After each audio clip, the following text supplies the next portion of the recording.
आज जो मैं आपको सुना रहा हूं कहानी, शायद सुनने के बाद आपकी आंखों में आ जाएगा पानी। ये कहानी लगन, समर्पण, निष्ठा और साथ की है। ये कहानी जितनी मेरी है उतनी ही आपकी है।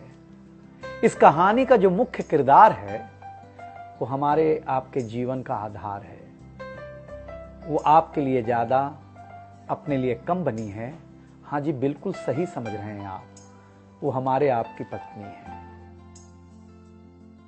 वो हमारी आपकी पत्नी है। कभी आपने सोचा कि वो आप एक के साथ रिश्ता जोड़ा था, लेकिन एक के साथ रिश्ता जोड़ने के लिए उसने घर, गली, आंगन, मोहल्ला, सखी, सहेली, माँ बाप, न जाने कितनों रिश्तों से अपना मुंह मोड़ा था। याद करिए, जब आपके साथ ब्याही थी और आपके घर आई थी तो बहू, भाभी, दुल्हन, न जाने कितने नामों के साथ बुलाई जाती थी। ये सुनकर के वो मन ही मन मुस्कुराए जाती थी। घर के सारे लोग उसी के भरोसे रहते थे।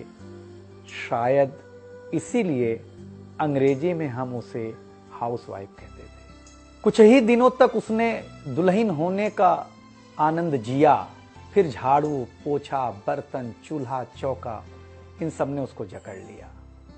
रोज हमारे लिए नाश्ते से लेकर खाने तक कुछ खास रखना, हमारी लंबी उम्र के लिए न जाने कितने उपवास रखना। कुछ महीनों बाद किलकारी गूंजी तो सारे ख्वाब सजे। वो मां बनी तो हम भी बाप बने। जैसे जैसे वो उम्र की सीढ़ियां चढ़ती गई, जैसे जैसे वो उम्र की सीढ़ियां चढ़ती गई, जवाबदारियां कुछ न कुछ रोज बढ़ती गईं। एक तरफ बच्चे पे नजर, दूसरी ओर मैं ऑफिस के लिए लेट न हो जाऊं इस बात का डर। सब कुछ बराबर हो, कुछ रह न जाए, और इस बात पर भी ध्यान कि गैस पर रखा हुआ दूध कहीं बह न जाए। घर वालों की फरमाइशों का चूल्हा जो एक बार चलता, घर वालों की फरमाइशों का चूल्हा जो एक बार जलता, तो कब सुबह, कब शाम, कब रात हो गई उसे पता ही नहीं चलता। इन व्यस्तताओं के बीच समय का चक्र कुछ इतना तेजी से चला, मुन्ना कब मनोज हो गया, मुन्नी कब सुमन, पता ही नहीं चला। अब तक जो था प्यार, अब उसने अपना नाम बदल करके रख लिया था तकरार। बेटी को लेकर के कहना कि कुछ ज्यादा ही मन बढ़ा रखा है, तुम्हारे प्यार ने इसको सर पे चढ़ा रखा है।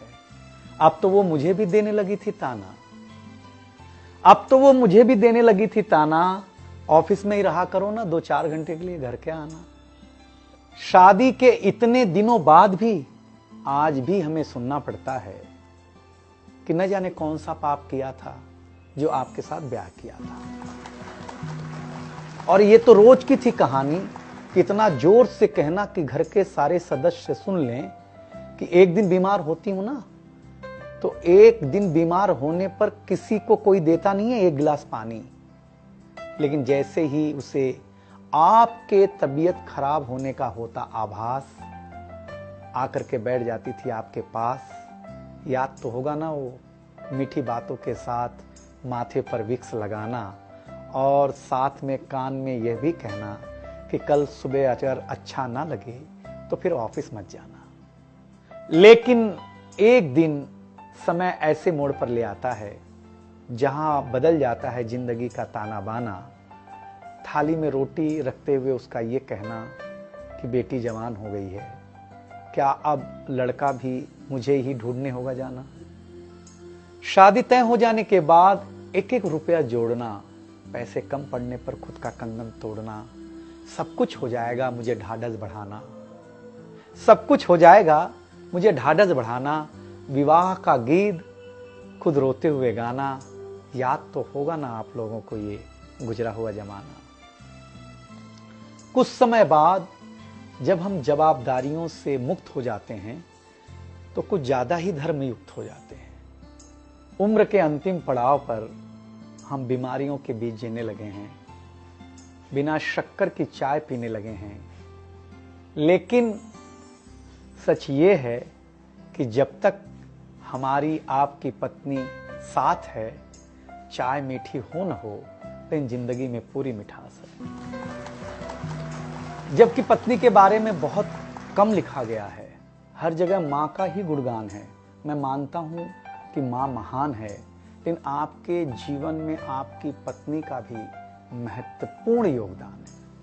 तो आपसे निवेदन इतना सा है कि आप अगर घर पर हों या घर पर जाएं तो अपनी पत्नी का हाथ हाथ में रख करके संतोषानंद जी का लिखा हुआ एक गीत गाएं कि तू धार है नदिया की, मैं तेरा किनारा हूं, तू मेरा सहारा है, मैं तेरा सहारा हूं। आंखों में समंदर है, आशाओं का पानी है, जिंदगी कुछ भी नहीं, तेरी मेरी कहानी।